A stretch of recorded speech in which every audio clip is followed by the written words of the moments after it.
peeps! Welcome sa One Up Quest. Why are we still here? Just to suffer? For Epic Gaming Quest. Wait, I'm Ajusi. Yun nga pala, kasama natin si Yukiko. Kaway ka! Yan! Andito tayo ngayon sa Toy Hub Fest sa may Star Mall and sa show. So, tingnan natin kung ano meron dito, okay?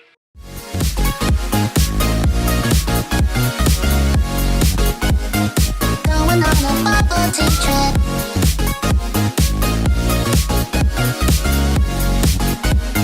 Sugary no pick and mix.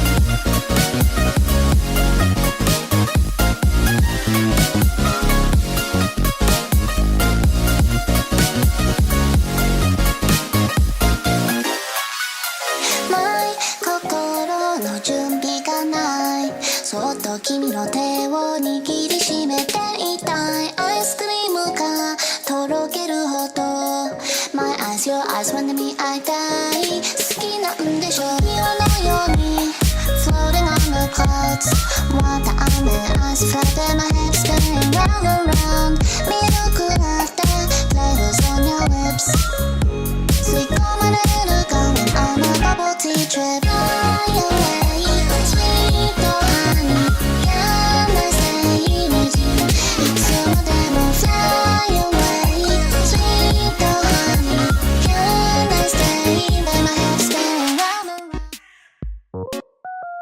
Boss, andito pa rin tayo sa Toy Hub Fest at kasama natin si Bossing. Johan. I also go by Neko Road.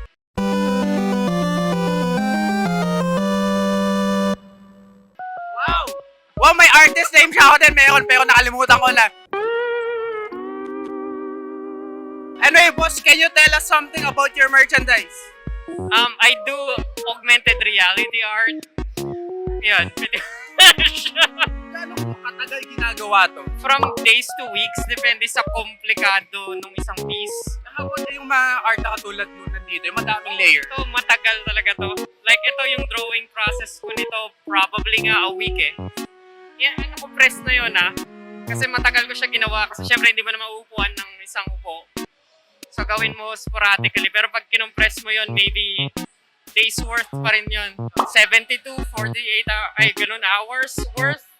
Grabe, kasi ang ganda talaga ng mga works niya, guys. Kasi naman fun naman kung hindi mo siya upuan talaga ng isang bigla eh. Sabagay. Eto, boss, how about yung mga stickers nyo dito? Nakita ko, nakukuha siya sa cellphone, tapos gumagalaw siya. Paano yun? Yun nga, augmented reality yung tawag doon. As opposed to like virtual reality, it's mixed reality. So, nire-recognize lang nung app na ginawa ko yung image nung sticker. Tapos ginagawa na nung app yung gusto kong gawin. Which is, paiba-iba yung complexity depende sa design. Wait, boss, eto, kailan ba kayo nag-start nito? Sorry. Actually, medyo recently lang. Nagsimula ako ng konti nung before pandemic, pero dahil nagka-pandemic, tumigil ako. Tapos nag-reboot lang ako maybe last year. Mga last year lang. Oo, ng isang buong year ng building it up. Sa mga artists natin na viewers, ano pwede nyo sabihin? Keep at it! Sobrang tama talaga eh. Anyway, boss, maraming salamat sa interview. Okay. Guys, andito pa rin kami sa event and today kasama ko si Miss S.A. Roshi.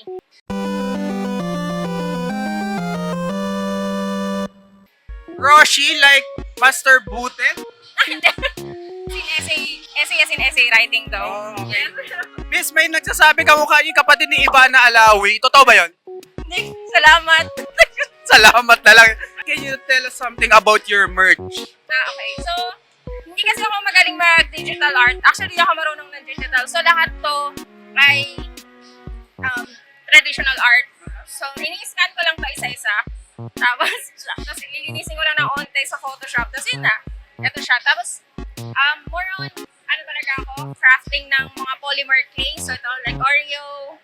And, ito yung bestseller ko so far. Tsaka yung mga Pokemon Oreos. And yung mga keycaps ko doon. So, eto, gaano kanyo katagal ginagawa yung mga polymer thingy nyo? Sobrang tagal. Actually, parang minsan umabot akong 12 hours. Kasi minsan kailangan mo pa i-rebate. Pagka may mga mali. So, tapon na yun. Wala na. Kaya, matagal talaga siya.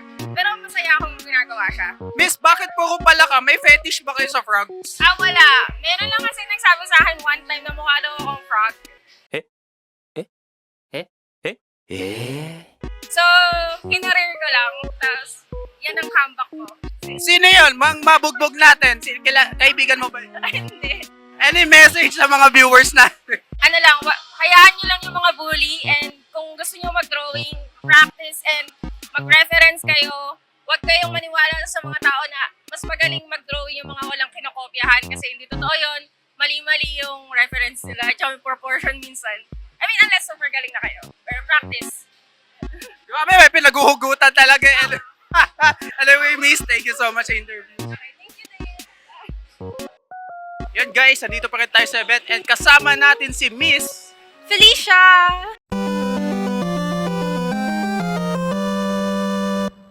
Miss Felicia, can you tell us something about sa mga merch nyo? Ano ba ito? So, this is all stickers and we have some keychains. So, it's more of just a reflection of my art style, which is to be silly and stupid. Kailan pa ba kayo nag-start nito? Ano? Actually, April lang. Itong April lang. Itong April lang. Not even like my first year. I really just started selling like around April. That was my first bazaar.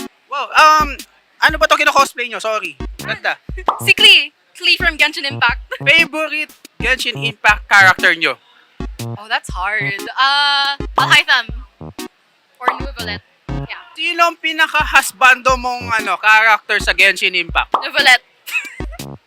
Ang bilis.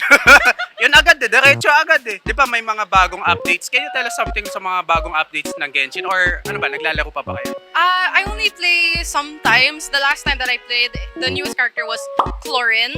So, but I haven't gone that super far yet into Genshin Impact because I still have to balance studies and then I have to balance the store. And then kind of balancing with gaming, it's kind of hard now. Ay, yes! Ang ganda ng answer. Medyo dumugo yung ilong ko. Anyway, Miss, any message sa mga viewers natin? Do whatever you want, even if it's stupid, and follow me on Instagram. Oo nga, tamang-tama yun. Anyway, Miss, maraming salamat sa interview. Guys, andito pa rin tayo sa event and today kasama natin si Mr. Mark Claudio po. Pareho kaming Mark. Anyway, boss, can you tell us something about sa mga merchandise niyo? Bali, ano po pala ako, vintage items po ako. Currently, mga retro items. For example, itong mga fast food natin, yung mga nung araw. Tapos meron tayong mga iba't ibang klaseng vintage items po na pwede nating ma-reminisce yung kabataan natin. Actually, kaparehas ko si boss, mahilig talaga ako sa mga ganito. Boss, paano po ba to nag-start? Paano po ba? Bali, ano po to, year 2012, sabi ko noon, ako nung manager ako. So, sabi ko, medyo parang toxic, sabi ko, paulit-ulit, papasok ka, papasok ka, uuwi. Alam mo na yung gagawin mo. Ngayon, sabi ko, try natin baka ako. Yun, nag-start ako. Actually po, antique po talaga ako. Sa antique po talaga ako, yung mga vintage na mga luma at mga antique talaga ng mga 100 years na aparador, kung ano-ano mga muebles. Yun po yung talagang binibenta ko. Tapos after nun, konti-unti, nagkakaroon ng mga kakilala, tapos nag-divert din ako, kumbaga meron din ako ibang pagkakakitaan. Yan, katulad po, dito na ako napasok sa toys. Ano yung, may any particular favorite toy kayo? Actually, wala akong paborito dahil hindi naman po kami mayaman. Kumbaga, ang kinalakan ko kasi talaga is yung mga trompo, pananching, yung mga text, o minsan kailangan ko pang, sorry sa mga bata, pangungupit ako sa lola ko para lang makabili ng mga text, ganyan.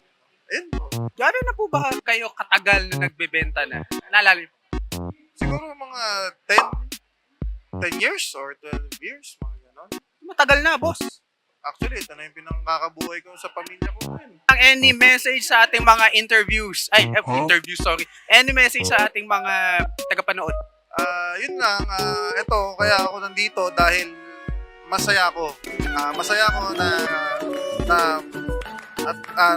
kumikita ako at the same time. Yung mga dating mga hindi ko mabiling laruan, ngayon nahahawakan ko. Yun nga lang, dumadaan lang din sa kamay ko. Pero at least, na-fulfill ko yung pangarap ko dati na, yun nga, kasi sa kadahilangan ng kakulangan ng financial na wala tayong support dati talaga sa pambili ng mga toys. So ngayon, at least yung anak ko nga tuntua kasi hindi ko na sila kailangan bili ng laruan. Kasi nagtitinda na sila ng laruan. Boss, narinig ko meron kayong Facebook pages. Ano po ba yan? Ayun po, ang Antique Retro Items and Toy Shop. Located po kami sa Pulong Buhangin, Santa Maria, Bulacan. Ayun. Pwede po kayo mag-visit doon. Yun, maraming salamat, boss. Nga pala guys, dito pa rin tayo sa event. And today kasama natin si Sir Ed. Sir Ed. Also known as Referee Ed. Referee yan. Kala nyo guys, paano kayo nagsimula as a referee? Yeah, actually, bago ako may mga nagko-cosplay na rin ako ng iba-ibang karakter. Like Darth Vader, The Grinch, Batman, Stormtrooper. Kasi fan ako ng Star Wars eh. Eh boss, kailan pa po yun? Nag-start ako 2010. Wow, matagal na.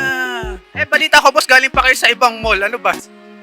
Actually, na-invite lang ako iba-iba na sa NBA, culinary, tsaka yung sa mga short notice. Then, since taga Mandaluyong ako, nag-drop by na rin ako dito. Sinabi nyo kanina na meron kayong parang group. Ano po yes. ba yan? Yes, we have a group called Multiverse Wrestling Unlimited. It is a group of wrestling cosplayers. Kailan po ba yan? Yung sinasabi nyo na yan? Nag-start siya nung 2022 nag-start. It all started nung nakita kami sa isang event sa SMX. Then 5 kami. Then sabi namin, why not bigla lang nagkaroon kami ng skit. Then nung pagkatapos ng skit namin, nagulat na lang kami, may mga fans na pala kami nagpa-follow sa amin. So tinuloy na namin kasi sinusundan nila yung storyline namin. Totoo ba na sinasabi nila na mas malakas ang referee kaysa sa mga wrestlers kasi referee yung nagpapanalo sa kanila? Kung titingnan mo talaga yung pinaka-storya ng sila yung nagdidikta kung sino mananalo. At sila rin ang nakakalam kung sino yung mananalo. Any message sa mga viewers natin for today? Kung meron kang dream na ako katulad ko, bata pa lang ako, namulat na ako sa mundo ng wrestling. So, isa sa mga nakapukaw sa akin yung mga wrestling referee. Kasi nga, sila yung unsung hero ng wrestling. Anyway, boss, maraming salamat sa interview. Bye-bye. Guys, andito pa rin tayo sa event kung saan kasama natin si Miss Yuri Heart po.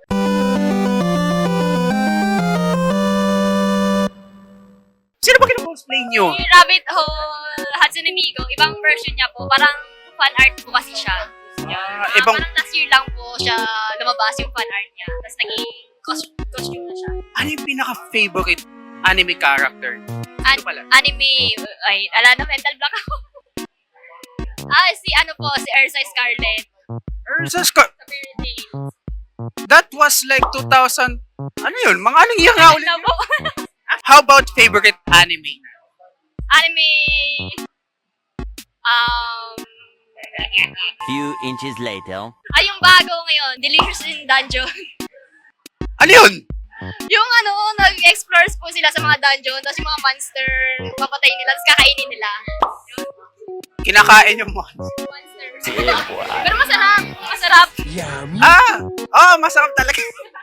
Gano'n na ba kayo katagal nag-i-start? Since 2013 or 14 po ako nag-start mag-cosplay. Ganon. Una, closet trial pa lang po. Tapos ngayon, may sariling cosplay rental shop na po. Tsaka, meron din po kami business na 3D printing po para sa props or kahit anong pwede pong 3D print. Basta kaya po namin 3D model. Ito po yung page namin. facebook.com/akqbstudio3D. Ito po yung sample ng 3D print. Open holder po siya si Julius Cesar. Ay, trigger warning sa mga trypophobia po. Ayun. Gano'n. Any message sa ating mga aspiring cosplayers dyan? Okay, ang advice ko lang po, pag magko-cosplay kayo, okay lang po yung kahit hindi accurate or closet trial as long as na-enjoy nyo po and it gives you confidence. Ayun. Grabe yung message na yan talagang tago sa puso. Yes. Anyway, Miss, maraming salamat sa interview. Guys, may magugulo na naman tayong cosplayer, okay? Ang pangalan niya ay si... Maui Iris.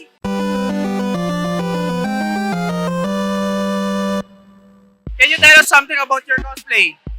Favorite ko itong character na to. And kung nanonood kayo ng Arcane Panigurado, alam niyo to, character na to. Naglalaro ba kayo ng LOL? Yes po.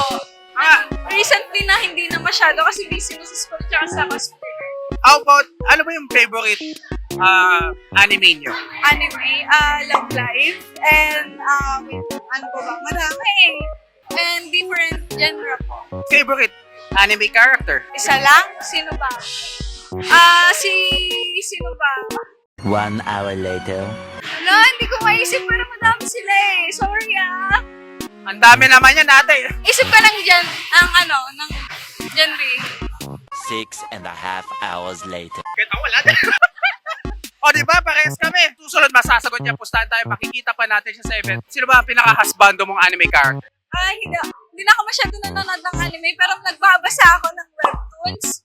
And favorite ko talaga is BL. So, si Sang-woo tsaka si Jin-woo. If kilala niyo sila, you know what I mean. Message natin sa mga aspiring cosplayers. Parang inaba agad yung topic mo. Kaya masasabi ko sa mga gusto maging cosplayer, gawin niyo lang yung kung anong hobby ninyo. And lastly, kung ano lang yung kaya ng budget nyo, gawin nyo. Like, kumbaga, kung low cost lang, doon lang. Huwag nyo na ipilit kung wala talaga kasi estudyante pa lang kayo or, kung pag meron naman na doon na kayo makakabili ng costume nyo. Lahat tayo nag-iimpisa sa impisa. So, don't think about other people. Think what you need, okay? Sorry, medyo barok na English ko.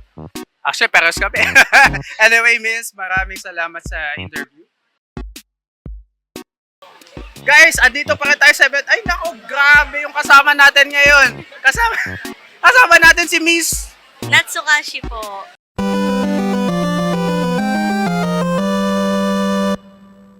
Ano tong kilo-cosplay nyo? Ang ganda-ganda naman. I'm cosplaying Black Swan po from Honkai Star Rail. Honkai Star Rail. Sorry, kala ko kanina sa Genshin talaga. Okay lang po. Alam din talaga kasi sila. Actually, kailan kayo nag-start mag-cosplay? I started cosplaying po last 2020 September. So, medyo recent lang. Yes po, yes. Siguro mga 4 years na. Ano yung first cosplay nyo? Si Umaru-chan from Himoto Umaru. Umaru-chan. Ano yung pinaka-favorite anime nyo? Si Umaru pa rin, syempre.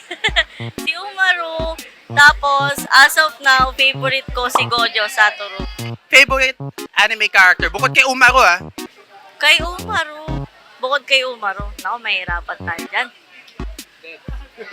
Marami. 10. Hindi. Isa lang. Napol lang. Dadasalan ko muna. 20 minutes later. Anime character, pwedeng galing sa game. Sige, sa game. Si Doria, from Honor of Kings. Alam ko yun. Hindi ko alam. Hindi ko talaga alam yun. Sino yung pinaka-husband mong anime character? Si Gojo, syempre. Gojo pa rin talaga eh. Gojo, ikaw na ha. Any message sa mga aspiring cosplayers? If you want to start cosplaying, okay lang kahit hindi masyadong expensive yung cosplay mo or what. Basta, i-focus mo sa creativity mo and as long as nakikita kasi ng ibang tao na nag-enjoy ka, may kita nila yung effort mo, ma-appreciate ka nila and nakakatuwa kasi minsan tignan yung mga expressions ng mga ibang tao kapag nakikita nila na napoportray mo yung favorite character. Anyway, miss, maraming salamat sa interview. Mga Kepa Pips, andito pa rin tayo sa event and today kasama natin yung dalawang napakagandang cosplayers. Ang pangalan nila? Ryan Margaret. Neko Kill.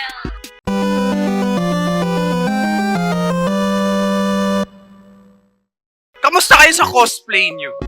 Okay naman po yung sales namin dito sa booth. And so far po, masaya naman. At the same time, nakakapagod din. Right now, nag-rest po lang ako since I'm helping Rai sa pag-sell ng kanyang mga outfits. Paano ba kayo nag-start mag-cosplay? Na-inspire lang ako kay Miss Alodia and Myrtle Sarosa.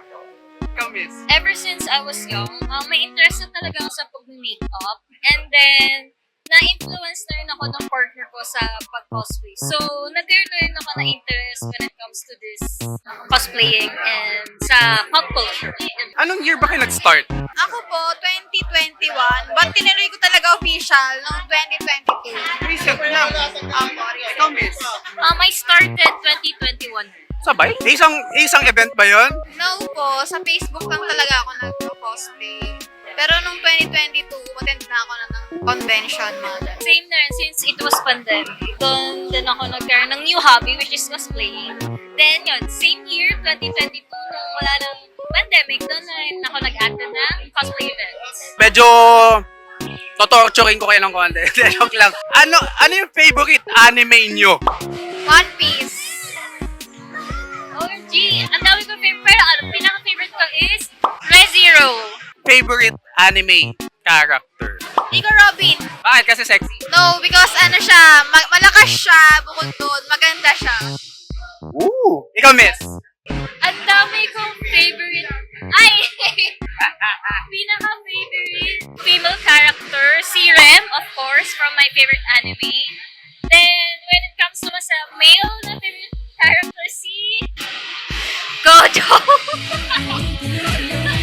Alam mo, lahat naman tinatanong ko favorite anime male character. Gojo, no? Napaka-gwapo mo. How about sino yung pinaka-husbando mong anime character? No, not Gojo. It's Zoro. One Piece. At least lumihis, di ba? Any message na lang sa mga aspiring cosplayers natin? Pwede nyo pong i-continue yung passion na yon. Basta, huwag nyo pong pababayaan yung pag-aaral nyo. Of course, mahalaga po yun. Huwag nyo pong set aside yung pag-aaral nyo.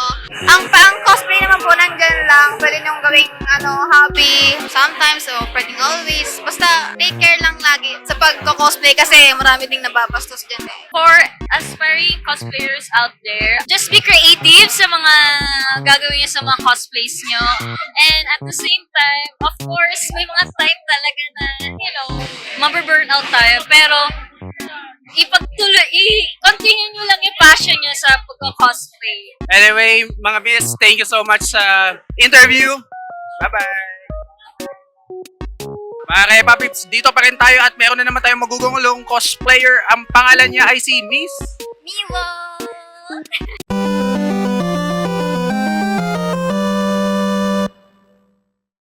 Ano ba itong kino-cosplay niyo? I am Ayono from Pokemon. Gym leader ako. Actually, nakalaban na kita one time. Hindi ko lang naalala kung ano nangyari. Anyway, Miss, paano kayo nag-start mag-cosplay? Actually, kaka-start ko lang din this year nung March. And then, I was originally a member of Emerald 48, an idol group po. And then, after I graduated, ayoko po kasing mag-lilo agad since I want to show my appreciation to my fans. So, I started cosplaying and perform pa rin po ako as solo idol naman po. And tomorrow I have performance, so I hope I can see you guys. Idol pala siya, mga Repa Pips. Di ko alam.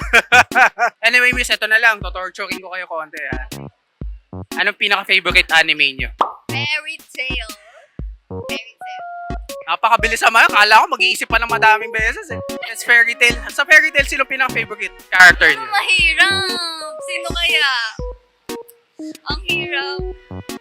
So much later that the old narrator got tired of waiting and they had to hire a new one. Siguro si Lucy na lang kasi I love her determination. Saka yung kwento niya from, alam mo yun, hindi siya malakas.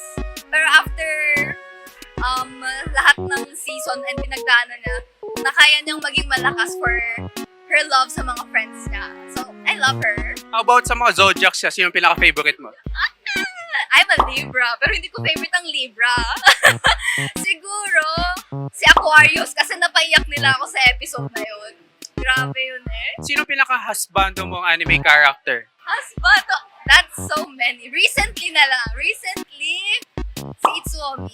Wait, anong anime yun? I forgot the anime. Dead! Oh no, fake fan. Pero husbando ko yun. Banggit na lang ako iba. From Kuroko, bebe ko si Midoriya. Midorima. Okay, mahilig siya sa... Green flag yun kasi green hair. Any message sa mga aspiring cosplayers natin? OMG, you guys should start kasi super fun and welcoming ng mga people sa cosplay community. Even myself, I'm very happy to meet everyone here. Sobrang ganda and ang gagaling galing. Sobrang creative ng mga people here. So if you are creative, I encourage you to join this community. Maraming salamat sa interview. Thank you so much. Eh, mga Repapips, katatapos na ng event, grabe, nag-enjoy ako. Sorry, low-bat na naman ang adjusi nyo, okay? Saka bago namin friends, shoutout sa inyo, sa mga na-interview namin. Thank you so much. Hanggang dito na lang. I'm Adjusi and Yukiko, kasama natin. Signing out. See you sa next event.